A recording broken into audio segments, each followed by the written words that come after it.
Bonjour à toutes et bonjour à tous. Bienvenue à ce 119e webinaire Parlons RH. Je suis Manon Consul, Content Manager chez Parlons RH et aujourd'hui j'ai le plaisir de recevoir Flora Brousse. Bonjour Flora. Bonjour Manon. Bienvenue. Bonjour à tous. Bienvenue et merci d'être avec nous aujourd'hui pour parler d'un sujet un peu à la croisée de plusieurs enjeux autour de la performance, de la technologie et de l'humain, qui est l'automatisation RH, et plus particulièrement comment booster votre performance grâce à la digitalisation. Pour aborder ce sujet, j'ai Flora Brousse, qui est Product Marketing Manager chez Cegid. Et durant les 45 prochaines minutes, on va voir ensemble, dans un premier temps, où en sont concrètement les entreprises françaises en termes de digitalisation et de maturité RH.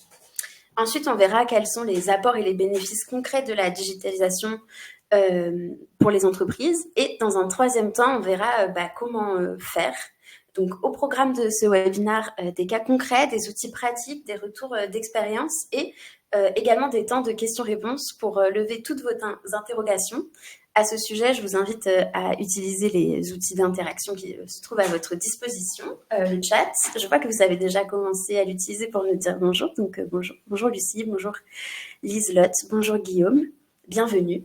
Et je vous invite également à utiliser la boîte à questions tout au long du webinaire qui se trouve juste à côté de l'onglet chat, puisque c'est là qu'on viendra piocher les réponses au fur et à mesure dans les temps impartis.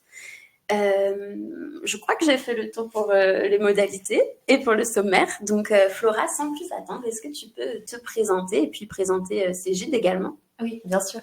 Alors, bonjour à tous. Comme l'expliquait Manon, je suis aujourd'hui Product Marketing Manager chez Cegid.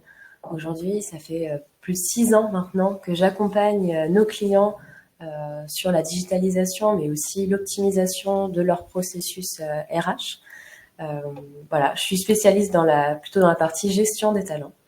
Donc aujourd'hui, j'ai la chance de travailler chez Cegid. Cegid, c'est un des leaders européens d'éditeurs de solutions dans le cloud pour les solutions RH, mais aussi les solutions finance, ERP, gestion de la taxe, de la trésorerie, des solutions aussi pour les petites entreprises, des solutions de retail. Donc on est vraiment un très grand groupe. Aujourd'hui, on a plus de 750 000 clients, donc c'est énorme, avec aussi 5 000 collaborateurs dans plus de 23 pays dans le monde. Aujourd'hui, on a des très très grosses ambitions en termes de chiffre d'affaires sur 2025. Donc voilà, c'est aussi pour vous rassurer, pour vous dire qu'on investit dans nos solutions. On a une grosse partie dédiée au développement et à l'optimisation de ces solutions, surtout sur la partie RH, où depuis 2024, on intègre de plus en plus l'intelligence artificielle dans chacune de nos solutions. Et d'ailleurs, à ce propos, je suis assez fière parce que il y a quelques semaines, on a été reconnu par l'analyste Marques comme le leader des solutions de gestion des ressources humaines et de la paye pour la partie France. Donc, c'est une très belle reconnaissance du marché. Félicitations. Merci. Et donc, c'est à ce propos que j'interviens aujourd'hui pour voir avec vous, répondre à vos questions sur tout ce qui va être digitalisation de vos processus. Pourquoi, voilà, comme l'a expliqué Manon, un peu un état des lieux. Pourquoi est-ce que c'est important de le faire et comment, de manière pratico-pratique, à l'aide de quelques exemples triés sur le volet de nos clients, pour vous projeter aussi dans cette digitalisation de certains de vos processus RH. Et d'ailleurs, on va commencer tout de suite, si c'est OK pour toi, Flora. Donc, effectivement, avant d'aborder ensemble la partie outils et solutions, on vous propose de prendre un instant pour observer un peu la réalité du terrain et voir où les entreprises se situent en termes de digitalisation aujourd'hui. Peut-être pour commencer, Flora, tu veux nous dire un mot sur la maturité RH, Qu'est-ce qu'on entend par là? Voilà, c'est par ça. ce terme-là, tout à fait.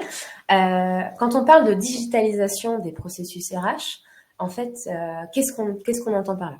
On parle d'automatisation de certaines tâches administratives qui peuvent être réparbatives, donc par l'utilisation de certains logiciels et plateformes dédiées qui peuvent pallier en fait à cet exercice-là, à la place ou aider en fait le service RH.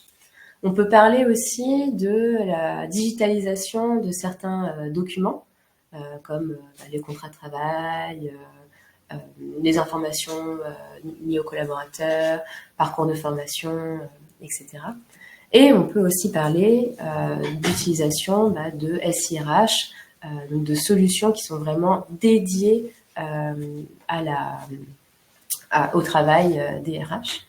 Aujourd'hui, en France, on observe qu'il y a environ 35% des entreprises qui ont atteint un stade intermédiaire de maturité RH. Donc, l'automatisation de certains des processus a commencé à se développer, mais l'intégration dans le système existant, donc dans l'écosystème de l'entreprise, reste souvent bien insuffisante et bien en deçà des attentes des collaborateurs internes à l'entreprise. Okay. Donc concrètement, stade intermédiaire, ce que vous appelez stade intermédiaire, c'est quand on a quelques outils par-ci par-là, mais c'est pas, il n'y a pas une solution globale. Voilà, tout à fait.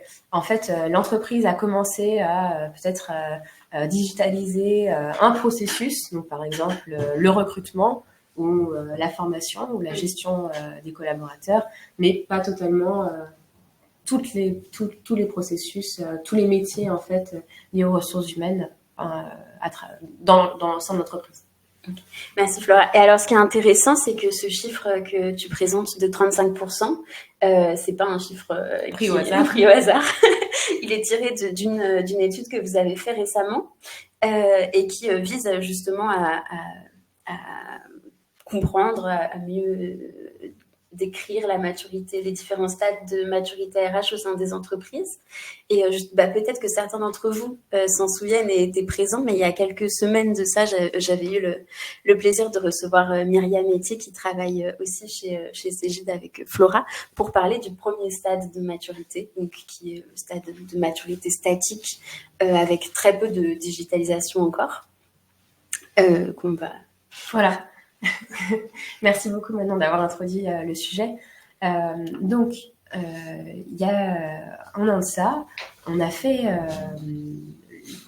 on a mené une étude avec le cabinet de conseil IDC. Je pense que vous connaissez peut-être ce cabinet spécialisé sur le monde des ressources humaines, pour comprendre et analyser comment étaient équipés nos clients. Comment est-ce que le marché français, quelles étaient les attentes en fait au niveau de l'équipement et du soutien lié aux ressources humaines. Et pour mieux comprendre le marché, on a segmenté les différents statuts de maturité RH des entreprises en 5 niveaux. Donc, comme l'a expliqué Manon, le premier niveau, c'est le niveau statique.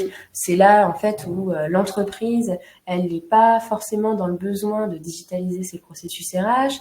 Le responsable RH, en fait, il a bien souvent l'utilisation d'une feuille de calcul pour faire le calcul des congés, de la paye. La paye est souvent externalisée, pardon.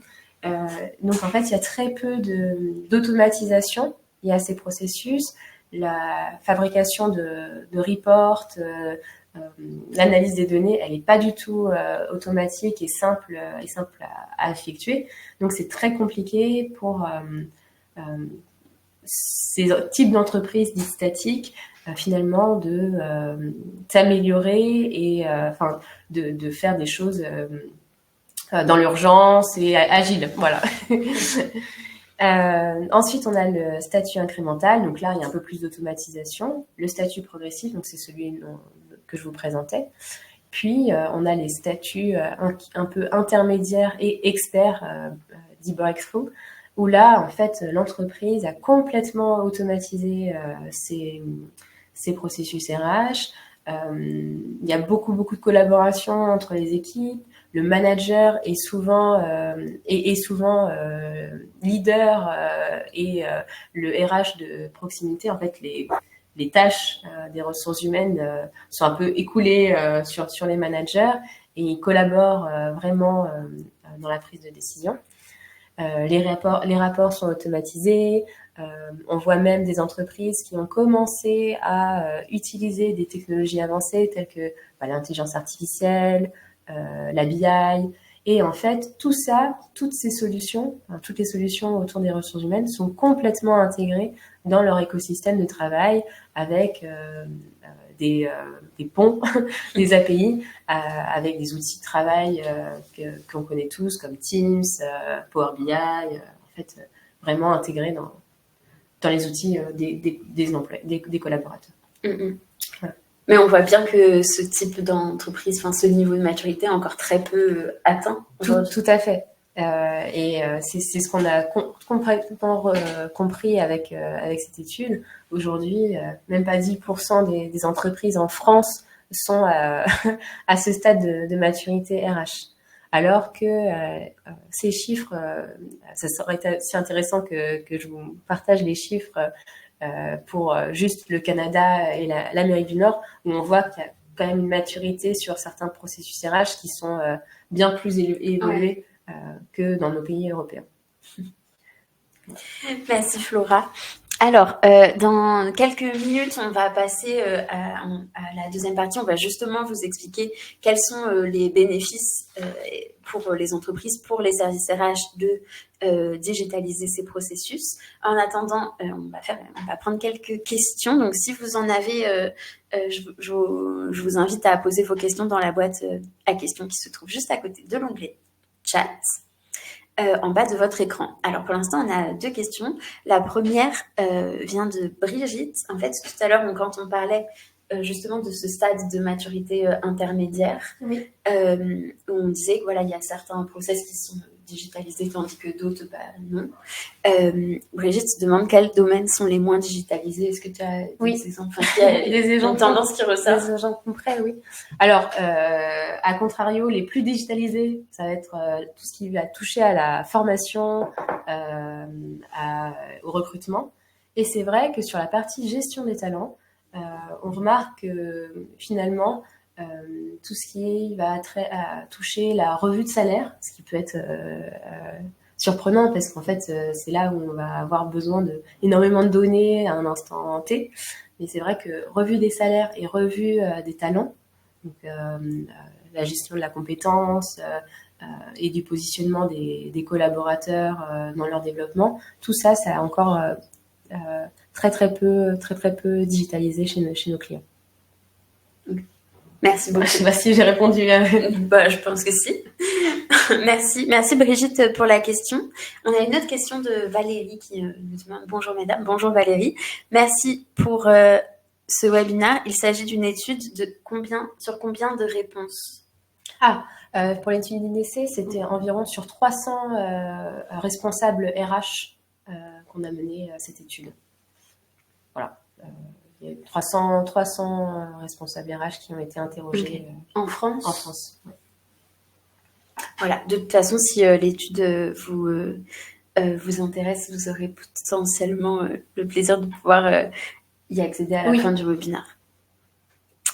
Je vous propose de passer tout de suite à la deuxième partie. Donc, c'est vrai qu'après avoir exploré et présenté la maturité RH dite intermédiaire, donc celle qui nous intéresse particulièrement aujourd'hui, on va voir pourquoi la digitalisation des process devient de plus en plus cruciale. Et Flora, justement, quels sont, selon toi, les principaux bénéfices de la digitalisation? Alors, donc là, c'est un thème qui est assez large et je pense qu'on pourrait trouver pléthore d'avantages à la digitalisation des processus RH, rien que sur le fait de tout ce qui va être travail manuel, réduction des erreurs, sur la gestion des données des collaborateurs, etc. J'ai voulu prendre un peu de hauteur pour vous projeter aussi sur cette digitalisation de vos processus et aussi qu'on fasse un pas en arrière pour expliquer toute la valeur en fait de l'accompagnement et du soutien à l'amélioration de certains de vos processus RH. Et j'ai décidé de choisir 6 thématiques clés, selon moi, qui sont vraiment boostées par la digitalisation de ces processus RH. Le premier étant de renforcer la marque employeur. On voit dans les entreprises que les collaborateurs sont de plus en plus en demande d'outils très faciles à utiliser, sans besoin de formation, hyper intuitifs. On voit qu'ils sont énormément à trouver ça normal en fait d'avoir des accès en fait à des outils qui permettent de poser leur projet, un chat pour répondre aux questions de premier niveau, tout ce qui va être lié à leur demande de ressources humaines. Donc, quand est-ce que je peux poser mes congés, quand est-ce qu'est la revue salariale, et toutes ces demandes. Aujourd'hui, le service RH doit être en mesure d'y répondre, et ça se passe par le biais finalement d'outils qui sont assez avancés et qui renforcent la marque employeur. Parce que si les outils sont simples d'utilisation, que le collaborateur finalement trouve ses réponses par lui-même, ça va avoir une incidence sur son bien-être et sur la façon dont il perçoit que l'employeur le considère. Et donc lui mettre à la main, à sa portée, des outils de cette catégorie lui permettent de renforcer la marque employeur. Ensuite, c'est vrai que la digitalisation de certains processus RH, elle va permettre d'attirer et de retenir les talents. Ça a un effet bénéfique parce que quand on va améliorer la marque employeur, dont je vous parlais justement, ça va permettre d'avoir une meilleure résonance sur le marché du travail, et en fait les collaborateurs vont être fiers et plutôt promoteurs de votre marque, et ça va avoir une incidence sur leur motivation au travail, mais aussi sur le fait il va être plus enclin de parler en bien de vous, et ça va permettre pour vous d'obtenir les meilleurs talents et surtout de les garder au sein de l'entreprise. Bien sûr, ça va aussi permettre la compétitivité. On l'a vu dans l'étude justement IDC. Aujourd'hui, il y a peu d'entreprises qui ont une maturité, en tout cas en France, RH dites experts, mais par contre, il y en a certaines.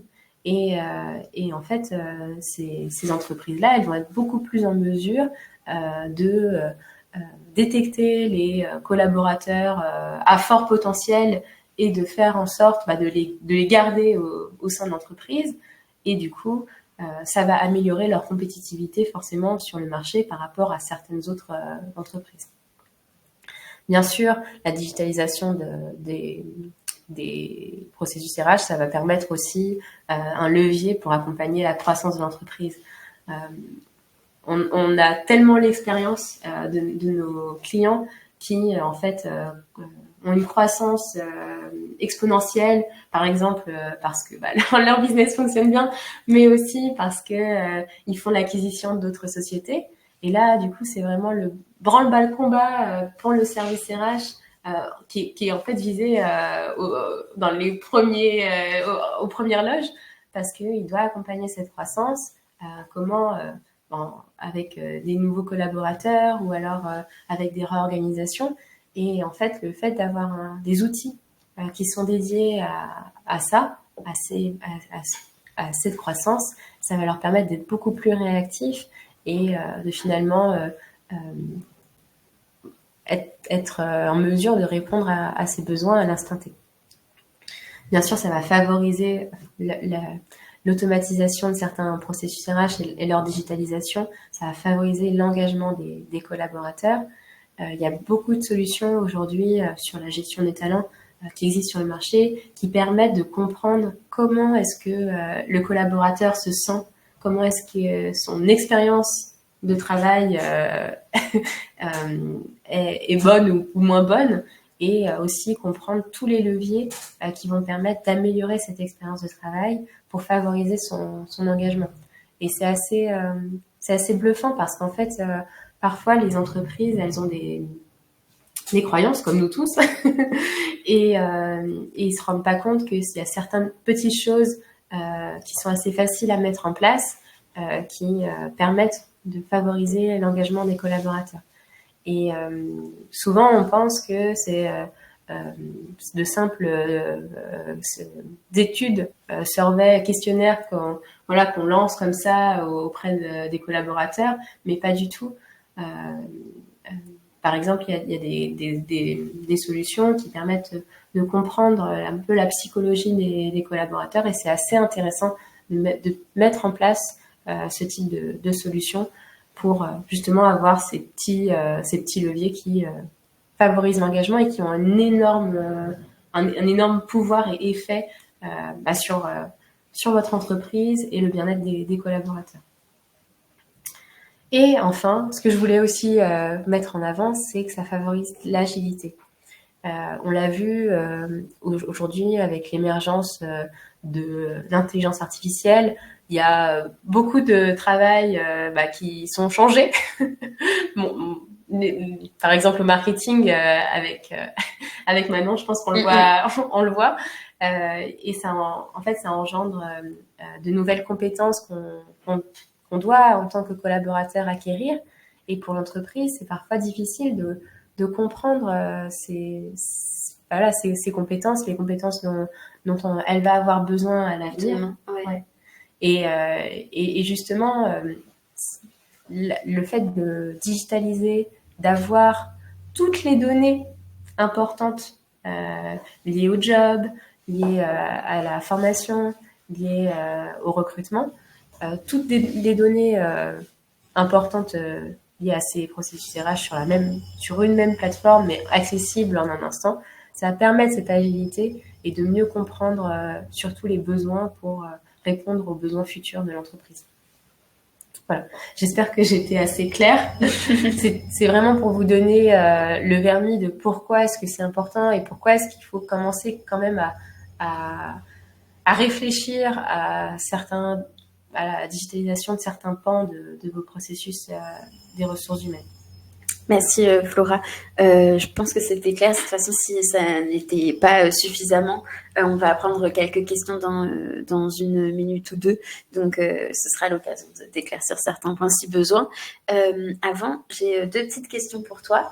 La première, donc là, c'est vrai qu'on a vu tous les apports de la digitalisation pour le métier, concrètement, genre les différentes missions de la fonction RH. Mais pour ce qui va concerner eux-mêmes, leur qualité de travail, si on peut appeler ça comme ça. Comment est-ce que la digitalisation va permettre de les aider dans l'exercice de leur fonction même ? C'est une bonne question. On l'a vu, le service RH, les responsables RH, leur place au sein de l'entreprise, elle a vraiment évolué depuis ces dernières années. On le voit, il y a 10 ans, les DRH ne faisaient pas forcément partie du COMEX et du comité de direction. Aujourd'hui, c'est plus du tout le cas. Ils sont complètement invités. C'est vraiment rare que le DRH ne fasse pas partie de ce comité de direction. Et pour en fait soutenir cette position, l'administrateur RH il doit être bien outillé pour avoir les données les plus justes au bon moment, pour avoir une information claire et précise, et aussi pour que le rayonnement du service RH se fasse sur toute l'entreprise et sur tous les services. Et selon toi, qu'est-ce qui bloque les entreprises justement dans leur digitalisation ? Je pense qu'il y a plusieurs facteurs qui bloquent aujourd'hui les entreprises dans leur digitalisation. Le premier étant souvent le coût. C'est vrai que ces solutions, généralement, elles ont un coût.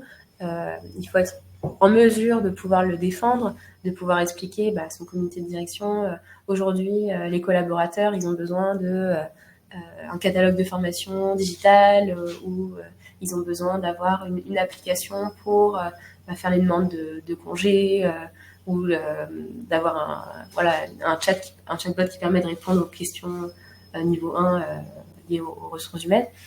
Et du coup, c'est vrai que parfois les responsables RH, en tout cas qu'on rencontre, ont du mal à expliquer la valeur à leur comité de direction ou à leur DSI. C'est vrai. Et en ça, on les accompagne aujourd'hui. Et je pense aussi que certaines fois, les projets sont pas clairs et parfois les responsables RH ont aussi besoin d'être aiguillés et aidés sur la faisabilité de leur projet et en fait aussi les je dirais les urgences, voilà, les chantiers à faire de manière prioritaire. Et là aussi, c'est important d'avoir une idée claire de ce que vous souhaitez apporter à vos collaborateurs en termes de solutions d'outillage. Merci beaucoup, Flora. Alors, on va faire une nouvelle pause pour répondre aux questions. Il y a pas mal de questions dans le chat. Merci beaucoup à toutes et à tous pour votre participation. Alors, je vais essayer de les prendre dans un ordre assez logique, voire chronologique si j'y arrive. Alors déjà, j'ai vu qu'il y avait plusieurs questions qui portaient sur l'étude et sur les différents niveaux de maturité RH qu'on a évoqués dans la première partie. Donc, on peut les prendre. Premièrement, Flora, quelles sont les entreprises qu'on retrouve dans le stade très expérimenté, le dernier stade que tu as présenté? Quel type d'entreprise? Je suppose que c'est ça le sens de la question. Alors, sans surprise, les entreprises qui sont très expertes au niveau de la maturité RH, généralement, c'est des entreprises qui sont décentralisées, c'est-à-dire qui vont avoir plusieurs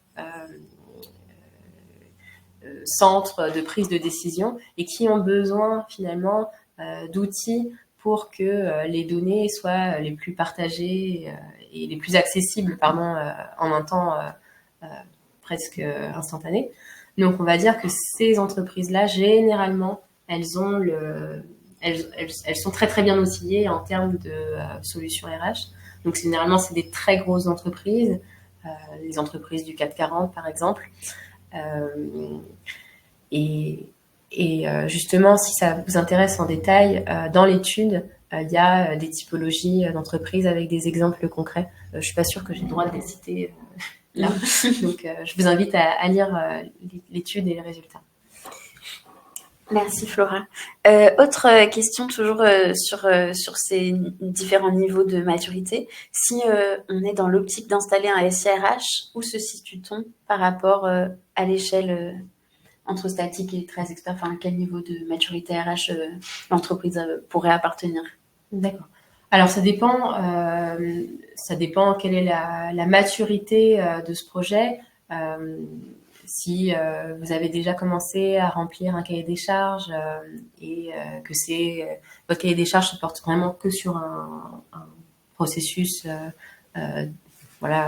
processus de recrutement, le processus de gestion des talents, le processus de formation ou gestion de la donnée, je dirais un statut un peu intermédiaire.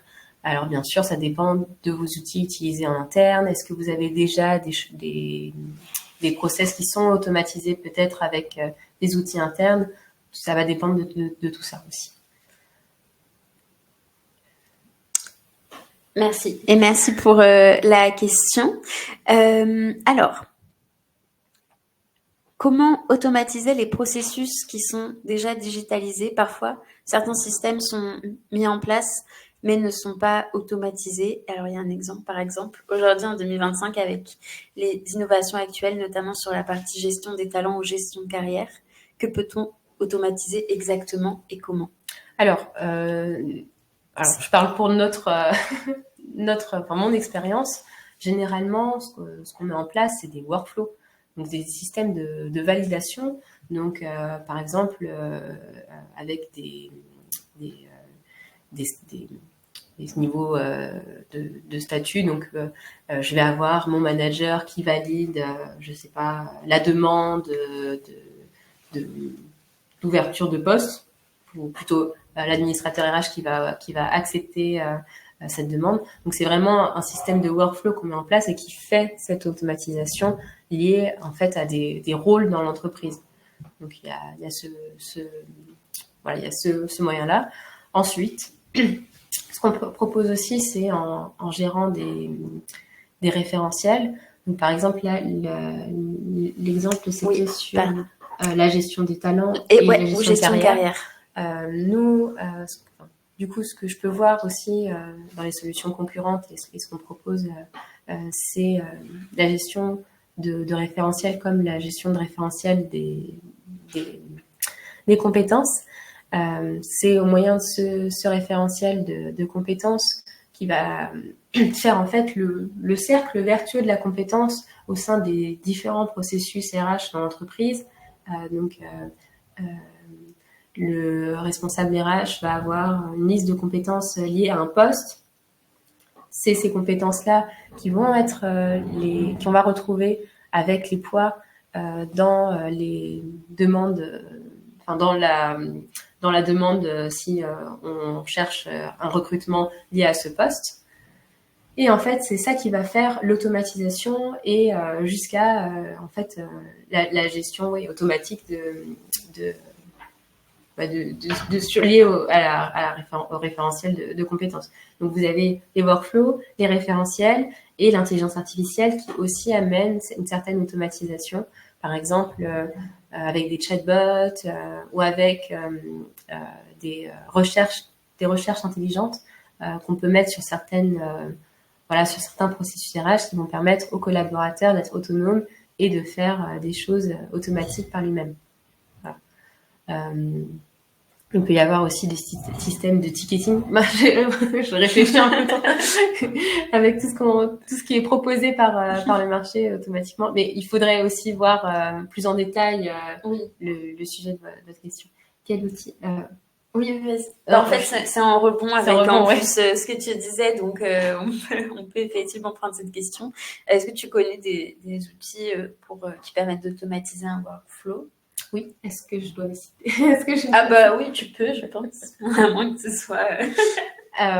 Nous, chez Cegid, on propose bien sûr des solutions pour automatiser un workflow. Donc, comme je vous l'ai dit, mettre en place des rôles spécifiques au sein de l'entreprise qui font et un circuit de validation. Nous, aujourd'hui, on a un partenariat avec Neocase, qui est un moteur de workflow et qui permet vraiment une personnalisation pratiquement infinie du workflow de validation. Voilà. Merci Flora. Merci il y en a plein d'autres aussi sur le marché. Oui. Merci pour vos questions. Alors, je sais qu'on n'a pas répondu à toutes les questions pour l'instant, mais le temps file, il nous reste un peu plus de 10 minutes, donc on peut passer à la troisième partie et on prendra des questions à la fin si on a le temps.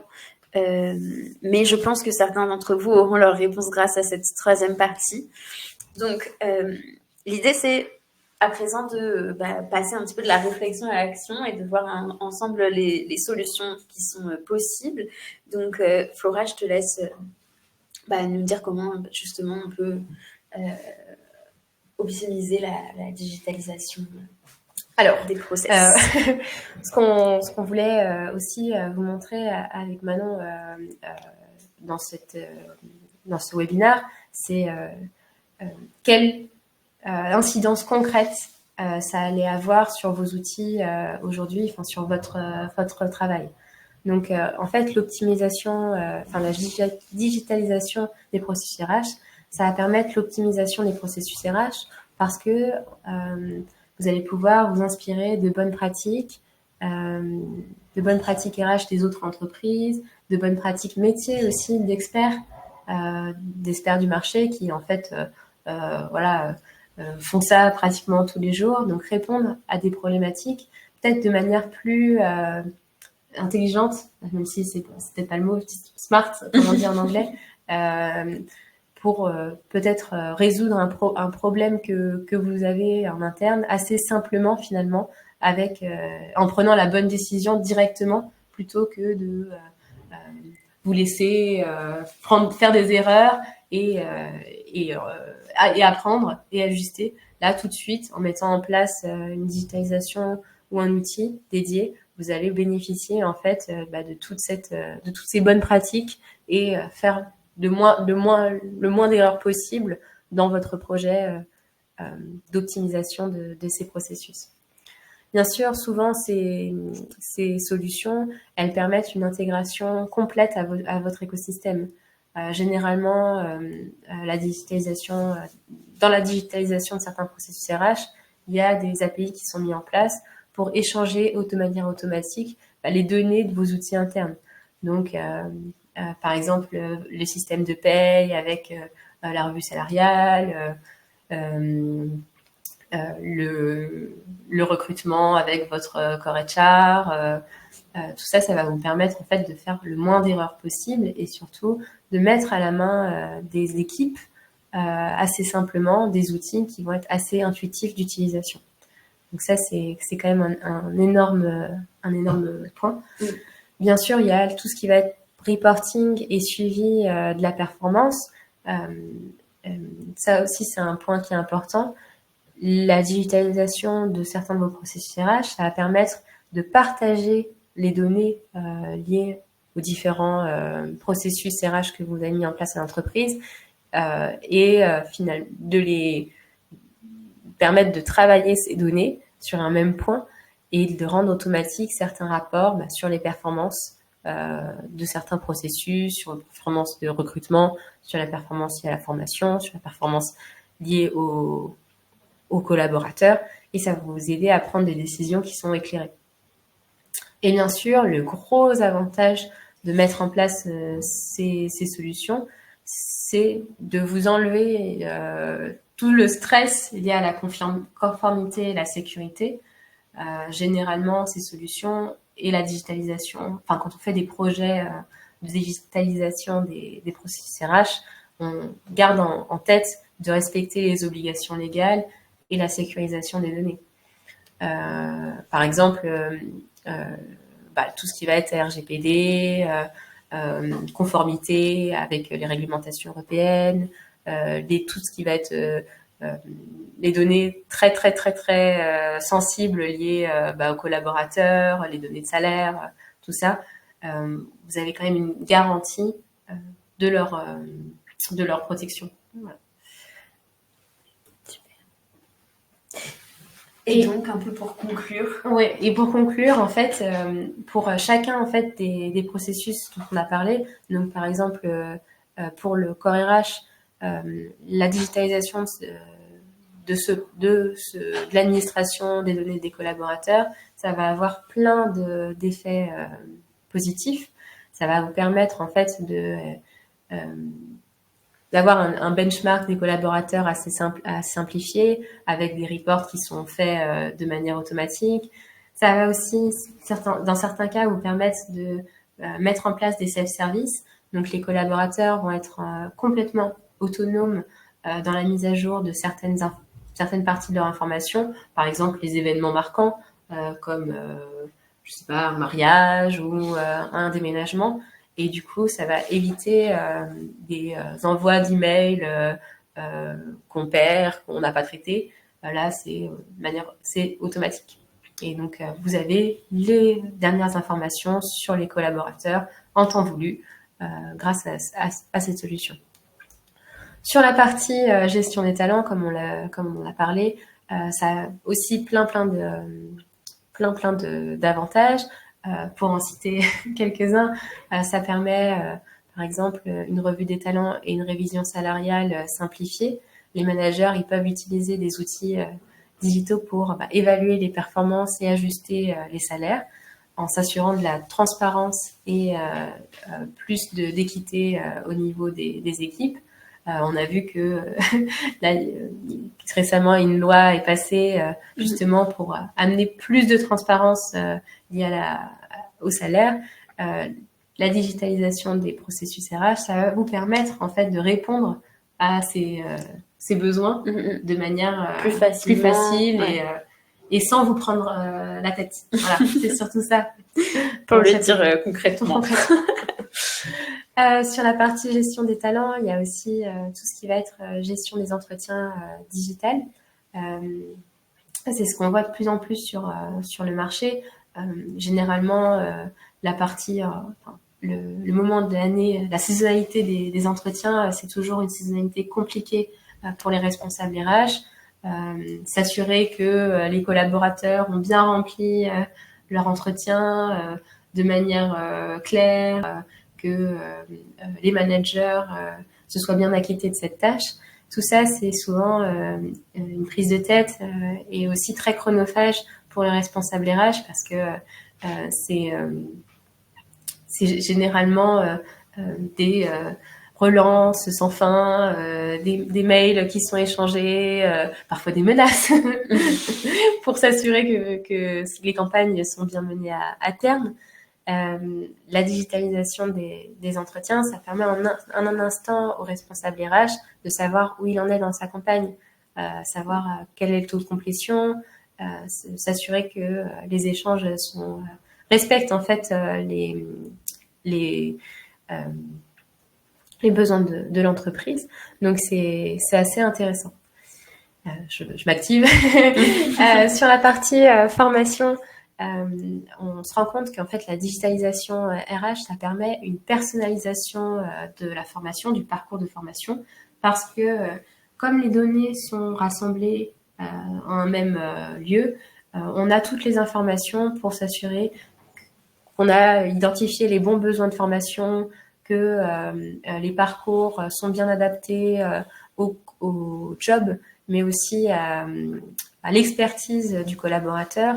Là, récemment, je vois toutes les évolutions qui sont faites avec l'intelligence artificielle. On voit qu'il y a pratiquement du sur-mesure en termes de formation et de contenu de formation qui peuvent être poussés aux collaborateurs dans le but, en fait, d'améliorer ses compétences, mais aussi que les métiers se transforment avec les besoins stratégiques de l'entreprise. On voit maintenant que les entreprises, elles misent de plus en plus sur l'intelligence artificielle, mais aussi le collaboratif et les compétences dites soft skills.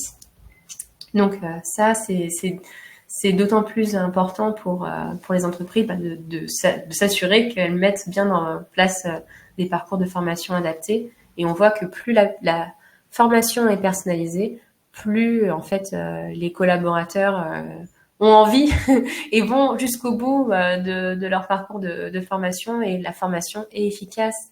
Donc c'est assez important. Et pour finir, la partie recrutement, excuse-moi. Non, mais vas-y, tu restes 3 minutes. La digitalisation, concrètement, ça permet d'améliorer l'expérience de recrutement pour le candidat, mais aussi pour le recruteur et les équipes. On voit que ça permet de créer en fait un mode plus collaboratif pour le candidat. En fait, les équipes en fait participent au recrutement du candidat. Le manager, il arrive à exprimer ses besoins en termes de compétences pour recruter le bon candidat, et aussi ça facilite le suivi de la candidature, savoir à quel stade on en est, et savoir si le service de recrutement est performant ou pas, ou quels sont en fait peut-être les écarts à améliorer. Donc c'est assez intéressant pour justement prendre des décisions et améliorer certains processus. Voilà, j'ai essayé de faire rapidement possible. C'est parfait. Merci beaucoup Flora pour tout ce que tu nous as transmis aujourd'hui. Alors il reste 2 minutes, 1 minute. J'ai les 2 dernières questions de fin de webinaire à poser, traditionnelles. Avant, peut-être qu'on peut prendre juste une petite question pour le principe, parce il en restait 2, je crois qu'on n'avait pas pris tout à l'heure.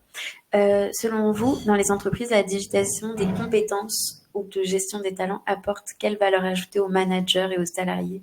C'est vrai que du coup, on n'a pas forcément abordé la question des avantages pour les managers. Alors, c'est une super question. Aujourd'hui, la gestion des compétences, elle permet aux collaborateurs et aux managers de se projeter dans l'entreprise. C'est-à-dire que, en fait, on va avoir une transparence telle sur quelles vont être les compétences dont l'entreprise a besoin et que l'entreprise va chercher à développer, pour permettre en fait aux collaborateurs de se projeter dans l'entreprise. C'est-à-dire que si le collaborateur a comme projet de faire une mobilité interne ou d'accéder à un autre rôle, il va être en mesure de voir le chemin à suivre en termes d'amélioration et d'acquisition des compétences. Et ça, c'est vraiment porté par cette gestion des compétences. Merci. Donc, la valeur ajoutée, très clairement, c'est la projection, la motivation et en fait, de voir si ça correspond bien avec son projet personnel aussi. Alors, rapidement, Flora, les deux questions traditionnelles de fin de webinaire par RH, le coup de com' et le coup de cœur. Si tu veux, tu peux commencer par ton coup de com'. Alors, je suis super contente que j'ai l'impression que l'étude IDC vous a intéressé. Oui. Du coup, avec Manon, on va vous partager le lien de cette étude. Oui, dans le chat. C'est en fait un petit questionnaire qui va vous permettre de vous positionner par rapport à aux différents statuts qu'on vous a présentés ce matin. Ça prend vraiment 5 minutes. Et vous allez aussi pouvoir avoir quelques conseils qui vont vous être personnalisés suivant votre positionnement dans cette maturité, dans l'évolution de votre maturité liée au processus de ressources humaines. Donc voilà. Très bon coup de com'. C'est vrai que certains d'entre vous se questionnaient sur où ils pourraient se situer. Bah voilà, c'est l'occasion de le savoir. Le lien est dans le chat. Je vous invite à faire ce petit test. Et pour conclure, ton coup de cœur. Et mon coup de cœur, c'est le télétravailleur. Je ne sais pas si vous connaissez dans l'audience. C'est sur les réseaux sociaux. C'est une personne qui, de manière humoristique, raconte son expérience liée au télétravail et aujourd'hui il doit revenir au travail. Donc c'est assez humoristique. Voilà, si vous avez 5 minutes lors de votre pause déjeuner, je vous invite à regarder. C'est assez léger. Voilà. Oui, et très marrant. Vraiment. Très marrant. Merci beaucoup Flora pour tout ce que tu as partagé. Merci à toutes et à tous d'avoir été présents et d'avoir autant participé, que ce soit dans le chat ou dans la boîte à questions. C'est toujours un plaisir de voir vos interactions. Donc merci beaucoup et à très bientôt. Merci à tous. Bonne journée. Au revoir. Bon appétit, Brigitte. Enfin, bon appétit à tous, parce que Brigitte est dans le chat.